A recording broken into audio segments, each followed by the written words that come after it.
Bem-vindos a mais uma análise detalhada. Hoje a gente vai direto ao ponto num dos temas mais críticos e urgentes do nosso tempo: as estratégias e táticas reais para a prevenção de incêndios florestais. Não dá mais para a gente apenas reagir ao problema, né? É um cenário que exige um planejamento metódico, técnica e muito rigor para garantir a proteção do nosso futuro ecológico. Vamos nessa!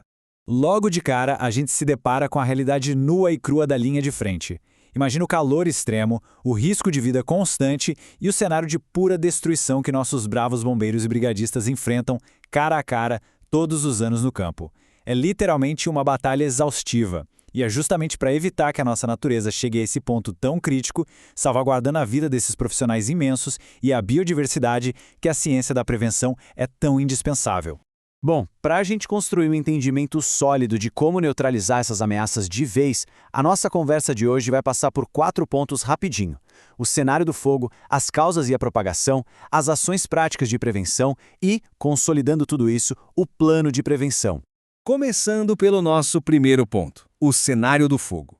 Antes de falar de táticas de prevenção, é absolutamente vital a gente entender o tamanho histórico e o impacto territorial desse problema aqui no Brasil. E para isso, a gente traz os dados incríveis do Mapa Biomas. Eles mapearam o histórico completo do fogo no país desde 1985 até 2024. É uma visão macro de quase 4 décadas que é necessária para a gente dimensionar o desafio logístico e ambiental gigantesco que temos nas mãos, com o mapa do país todo marcado por focos de calor. E dando uma olhada nesse levantamento, tem um número que assusta logo de cara: 206,4 milhões de hectares. É muita coisa. Essa é a área total que pegou fogo pelo menos uma vez no território brasileiro ao longo desses últimos 40 anos. Para colocar isso em perspectiva, é uma extensão colossal que corresponde a quase 1/4 de todo o território nacional. Agora, o que é realmente revelador nesses dados é onde essa destruição toda está concentrada. Olhando as barras, fica bem claro que o Cerrado e a Amazônia sofrem a esmagadora maioria desse impacto histórico, com mais de 87 milhões de hectares devastados em cada um.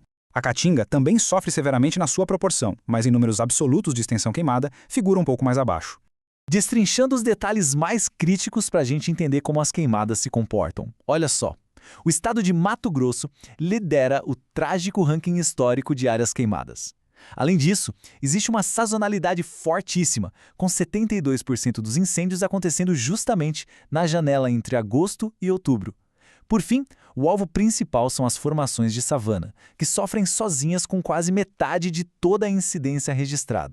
Saindo das estatísticas puras da destruição e indo para a ciência do comportamento das chamas, entramos na nossa parte 2, causas e propagação. Precisamos entender os motivos exatos que iniciam o fogo e como ele se espalha.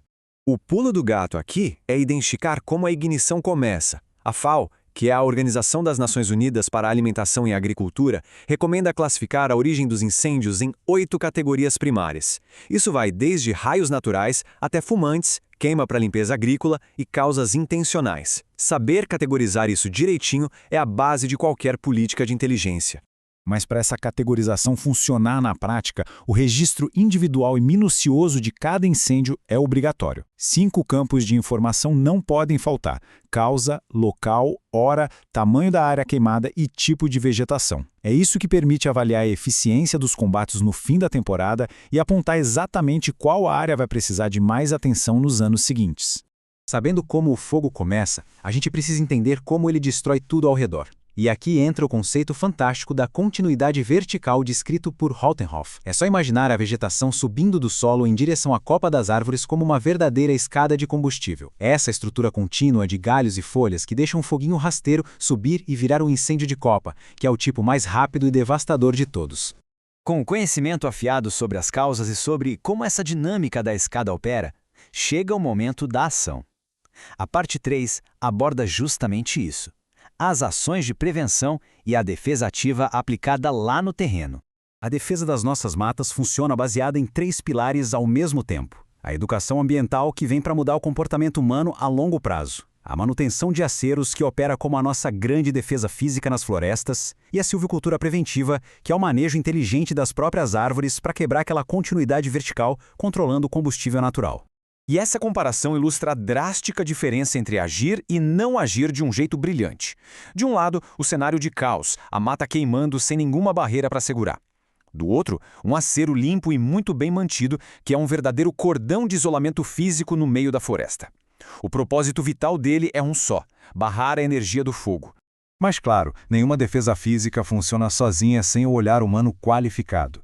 Torres e bases de vigilância provam que a prevenção exige prontidão permanente, e o fator humano é insubstituível. Essa estrutura precisa estar casada com o treinamento exaustivo das equipes e com grandes campanhas de sensibilização nas comunidades o ano inteiro. E tudo isso nos leva à parte final da nossa análise. Como transformar toda essa teoria incrível, as barreiras e a educação em realidade operacional. É aí que entra o nosso quarto e último tópico, o plano de prevenção. A ideia principal de um plano de prevenção não é ser um manual acadêmico longo e chato. Muito pelo contrário, a missão fundamental dele é detalhar de forma simples e absurdamente objetiva as ações táticas lá na ponta. É pegar aquela ciência complexa e traduzir em passos diretos para o pessoal que está com a bota na terra. E para montar esse plano, a gente segue uma metodologia inegociável de 3 etapas. Primeiro, levantar todos os dados e o histórico da área. Segundo, isolar qual é a causa mais comum dos incêndios ali, para concentrar o esforço exatamente no alvo certo. E terceiro, definir as medidas. Quem vai fazer o quê e estabelecer o cronograma. Porque, vamos falar a verdade, prevenção sem cronograma rigoroso simplesmente não existe. Quando esse planejamento sai do papel e ganha o mundo real, o resultado é esse esforço monumental e organizado. Brigadas e equipes táticas altamente treinadas, operando com técnica e o equipamento certo, avançando no terreno. É o suor e a coragem dessas pessoas incríveis, alinhando a ciência ao trabalho duro, que acaba protegendo biomas inteiros e garantindo o nosso futuro. Para encerrar a explicação de hoje, fica uma provocação importante baseada em todas essas décadas de dados levantados. Se a gente já mapeou as áreas de risco, se a gente entende os métodos táticos avançados e tem clareza de que as causas quase sempre derivam de atividades humanas, o que de fato impede a gente de transformar todo esse banco de dados excelente em proteção definitiva e real para os nossos biomas? Fica a reflexão. Muito obrigado por acompanhar essa análise até aqui. A busca por entender o nosso planeta de forma inteligente é o que vai fazer a diferença. Até a próxima!